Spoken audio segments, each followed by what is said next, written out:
paz do Senhor Jesus, bem-vindos a mais um AdnaCast, mais um programa abençoado nessa sexta-feira que estamos aqui para trazer para você uma palavra rema do Senhor. Por isso, já compartilhe o programa, já curta o vídeo, né? Não deixe de assinar o canal para que essa mensagem possa chegar para o máximo de pessoas. E compartilhe aí para os amigos, compartilhe aí para a família, né? Para que nós possamos aqui juntos receber essa palavra dos céus. E hoje nós vamos falar de quem é Jesus. Quem é Jesus para você? Você tem parado para refletir quem é esse Jesus? Esse que nós declaramos como Filho de Deus, em qual conhecemos a história bíblica dele, né? A história da sua vida, pelo menos o que a Bíblia relata. Mas será que profundamente o nosso conhecimento, né, está aprofundado de quem é Cristo? Quem Cristo realmente é? Quem Cristo realmente, né, é dentro das Escrituras, aonde ele está inserido, porque muitos acham que Cristo está inserido apenas no Novo Testamento. Não, meus irmãos, Cristo, na verdade, ele está desde o Antigo Testamento. E aqui hoje nós vamos estudar um pouquinho das propriedades, né, das propriedades de Cristo, né? Então, quem é Jesus? Jesus é a palavra de Deus encarnada. Então, Jesus é a palavra de Deus encarnada. E vamos entender por quê. Em João capítulo 1, versículo 1. No princípio era o Verbo, e o Verbo estava com Deus, e o Verbo era Deus. Ele estava no princípio com Deus. Todas as coisas foram feitas por intermédio dele. E sem ele, nada do que foi feito se fez. Então, Jesus, ele já estava desde o princípio com Deus, né? Então, se nós formos lá em Gênesis capítulo 1, versículo 1, diz bem assim: e no princípio Deus criou os céus e a terra. Ponto, né? Então ele termina ali, criou o céu e a terra, ponto. Então, desde o princípio. Então, se no princípio Deus criou o céu e a terra, e aqui está dizendo que ele estava desde o princípio com Deus, então Jesus existe desde o princípio. Jesus não veio só no Novo Testamento. Jesus veio desde sempre. Jesus é o Filho de Deus, o próprio Deus que se fez homem aqui nesse mundo, né? Jesus é a encarnação da palavra de Deus, a revelação divina da verdade e da vontade de Deus para a humanidade. Então a palavra de Deus se encarnou, a palavra de Deus se fez homem para vir a este mundo. Segunda propriedade de Jesus, quem é Jesus? Jesus é o amor de Deus encarnado. Vamos ver por quê. João capítulo 3, 16, que diz assim: porque Deus amou o mundo de tal maneira que deu seu Filho unigênito para que todo aquele que nele crê não pereça, mas tenha a vida eterna. Então olha o tamanho do amor que esse Deus tem sobre mim, sobre você, sobre a humanidade, de uma maneira tão grande que ele deu o seu Filho para que nós possamos crer nele, né? A palavra diz, deu o seu Filho unigênito para que todo aquele que nele crê não pereça, mas tenha a vida eterna. Deus amou o mundo, Deus ama o mundo. Já pensou você como pai, como mãe, dar o teu filho para sofrer por outras pessoas? Né? Então, o amor de Deus, ele é sobrenatural, ele é o Pai, ele é o Criador. E ele deu Jesus para poder nós termos as cortinas do véu rasgada, podermos ter essa comunhão direto com o Pai novamente. Deus enviou Jesus ao mundo como um ato de amor e que, por meio de sua morte e ressurreição, ele oferecesse a vida eterna aos que creem nele. Então, tudo isso fez parte do plano de salvação de Deus. Muitas vezes nós não vamos conseguir entender os planos de Deus ou como Deus está construindo, né, o seu plano para poder me ajudar, te ajudar. E aí muitas vezes nós tentamos quebrar a cabeça entendendo isso. Não, nós temos apenas que confiar. Não tinha como, nem o diabo sabia qual era o plano de Deus para salvar a humanidade. Ele até sabia que ia ser enviado teu filho. As palavras já diziam isso. Mas como seria feito para nos dar a libertação do pecado? Não, ele não sabia. E Jesus foi colocado ali como Cristo, como um cordeiro, como o último sacrifício, né? Para a gente poder alcançar a salvação. Então, Jesus é o amor de Deus encarnado. Então, Jesus é o Messias prometido do Antigo Testamento e o Filho de Deus, um ser divino com autoridade e poderes divinos. Então, Pedro ali reconheceu Jesus como o Messias enviado por Deus. Jesus até disse para Pedro que se não fosse o Pai revelar, o Espírito Santo revelar, ele não saberia. Então, na verdade, Cristo, ele foi revelado para alguns, né? Pedro, ali como discípulo, né, teve a sua visão aberta e entendeu que Jesus era o Messias, aquele que lá nos livros do Antigo Testamento, na Torá que eles estudavam, já dizia que ia ser enviado. Claro que Cristo, a sociedade, né, os judeus, aguardavam um Messias que viesse de uma família rica, de uma família poderosa, um Messias que pudesse vir para salvá-los da mão dos romanos, daqueles que estavam oprimindo o povo. Por que eles achavam isso? Porque nós temos o costume de olhar as dificuldades visuais, as dificuldades do agora, do hoje, né? O quanto estamos sofrendo agora. Mas o plano de salvação de Deus era muito mais amplo. Deus não estava preocupado em tirar ali naquele momento os romanos. Deus estava preocupado em salvar a humanidade. Então ele manda o seu filho para fazer o sacrifício vivo do último cordeiro. Então, por isso muitos judeus não aceitaram Jesus como Messias. Como? O filho de José, o carpinteiro, né? Naquela época, os filhos, na verdade, eles eram relacionados muito com a atividade profissional do pai. Então, o filho de José, o carpinteiro, o carpinteiro, é a mesma coisa dizer. Então ali os judeus enxergavam Jesus apenas como um carpinteiro, né? Como esse Jesus que veio de Nazaré, né? Muitos brincavam, da onde é Nazaré? Então, como pode ser ele o Salvador? Como que ele vai salvar a nós, se ele não tem condição nem de salvar a si mesmo, como muitas vezes falaram de Jesus? Então, Jesus é o Messias, Filho de Deus. Jesus é o servo sofredor e exaltado. Por quê?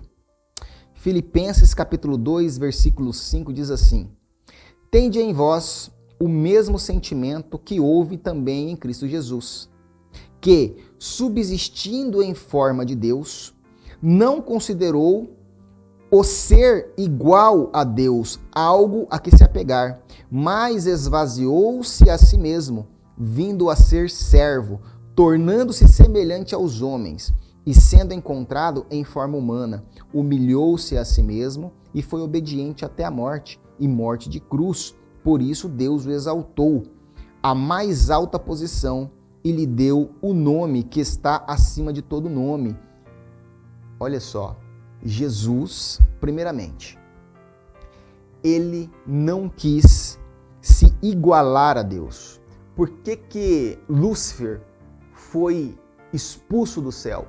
Porque ele queria ser como Deus, né? Ele não era o Filho, ele não era o Verbo, ele não era o Cristo, né? Que é Filho de Deus, que também é Deus, mas ele queria ser Deus, ele queria ser igual a Deus. E Jesus não se apegou a isso, mas desceu aqui, encarnou, se colocou como homem e foi obediente até a morte e morte de cruz. Então, por que obediente? Então, primeiro, Jesus não foi soberbo, né? Não quis se igualar a Deus. Segundo, Jesus se humilhou como homem. Por que se humilhou como homem? Vamos lá.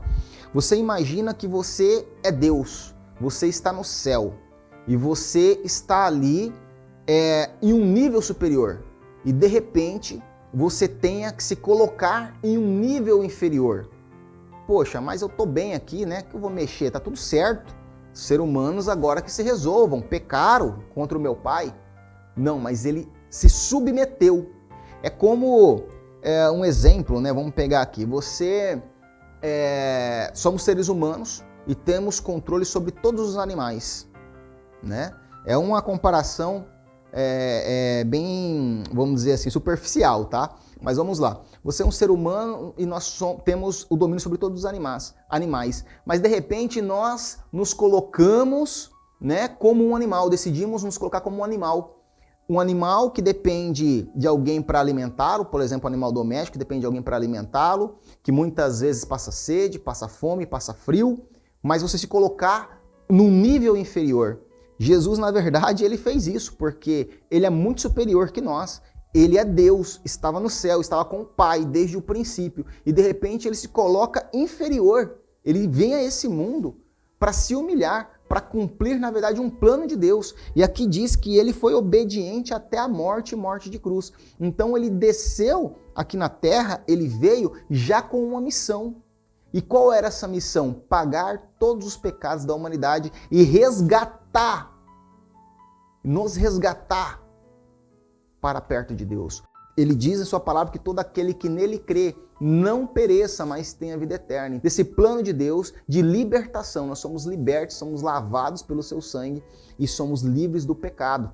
Então, quando Jesus ele finaliza ali, né, o plano de Deus, ele retorna muito maior do que ele já era. Na verdade, ele retorna, né, com a vitória sobre a morte, nos dando aí a vida eterna. E foi preparar morada para nós na casa do Pai, nos enviou o Espírito Santo de Deus. Então todo o plano de Deus fez com que hoje eu e você possamos falar diretamente com Deus através do Espírito Santo, possamos colocar nossos joelhos no chão, possamos glorificar o Pai, possamos ouvir o Espírito Santo, né, falar conosco, termos ali a presença do Espírito Santo no meio de nós. Então isso só é possível hoje porque Jesus se humilhou, se colocou como servo sofredor e desceu aqui neste mundo para se sacrificar por nós. Quinta propriedade de Cristo, né? Quem é Jesus? Jesus é a imagem do Deus invisível e criador do universo. Então Jesus é a imagem do Deus invisível. Por que Deus invisível? Porque naquela época existia muitos deuses em várias sociedades e os deuses deles, né, eram de barro, de pedra, de ferro, de ouro, de prata. Deus dos judeus era o Deus invisível, era o Deus que não pode ver. E muitas vezes, né, zombavam dos judeus por isso. Então aqui diz que é o Deus invisível, que é a imagem do Deus invisível. Então Jesus vem agora como de carne e osso, ele vem como um Deus vivo, né? Então muito mais palpável do que qualquer outros deuses pagãos que existia sobre a humanidade. Na verdade, Cristo, ele veio mostrar que ele poderia vir como um homem, ele poderia vencer todo o mal dessa terra, ele poderia vencer a morte, ele poderia mostrar como Deus único, né? Ele é tão maior e tão mais forte e nada pode ser feito contra ele. E os planos de Deus não foram frustrados, né? Jesus é a imagem visível do Deus invisível e o Criador de todas as coisas no universo, tendo participado da criação com o Pai desde o início dos tempos, como nós falamos lá no início. Jesus está desde o princípio com Deus. Então Jesus veio como o segundo Adão para nos tirar desse pecado. Jesus veio nesse mundo para poder dar para nós a graça do Pai. Então é importante nós sabermos quem é Jesus. Nós falamos aqui de 5 propriedades de Jesus. Então, nós temos que nos aprofundar grandemente em conhecer esse Cristo que pagou pelos nossos pecados, esse Cristo que derramou o seu sangue na cruz. Ele veio nesse mundo, a palavra diz que nesses 33 anos que Jesus veio ao mundo, ele executou tantos milagres que se fosse para colocar nos livros que existem, não caberia. Então a Bíblia ela nem relata o tamanho da obra exata que Jesus criou nesse mundo. Então olha o tamanho desse Deus. Agora imaginar que esse Jesus subiu aos céus, que esse Jesus está preparando morada, que em um determinado momento que nós não sabemos, nem Jesus sabe, mas só o Pai sabe, que é a hora do seu retorno, a hora que ele vai vir arrebatar a igreja. Nós sabemos que nós temos um Cristo vivo, de carne e osso no céu por nós. Isso é um valor incomparável. Isso é uma demonstração de amor de Deus pelas nossas vidas incomparável. Por isso eu digo que nós temos que sempre nos aprofundar quem é Cristo, encontrar Cristo não só no Novo Testamento, mas também aprofundar em Cristo lá no Antigo Testamento, onde diz toda a sua origem, os planos de Deus para a humanidade.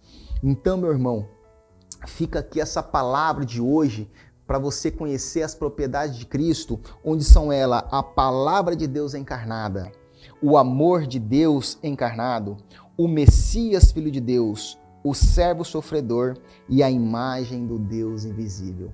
Isso é um pouquinho de quem é Cristo, né? Esse Cristo em qual entregamos a nossa vida e em qual nós temos a paz nele hoje. Amém? Vamos fazer uma oração para que Deus possa abençoar essa palavra de hoje. Feche os seus olhos e vamos orar. Senhor, amado e querido Deus, graças te damos, Senhor, por este conhecimento. Graças te damos, Pai, por esta palavra. Tu és grandioso e poderoso, Deus. Santo e maravilhoso és tu.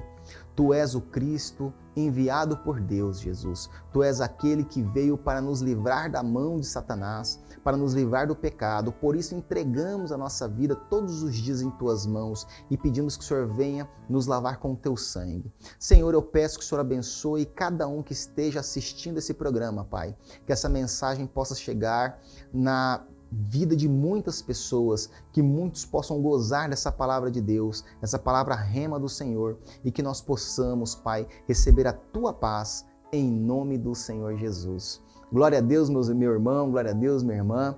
Muito obrigado pela sua audiência, muito obrigado por estar conosco. Então agora não esqueça de verdade quem é Cristo.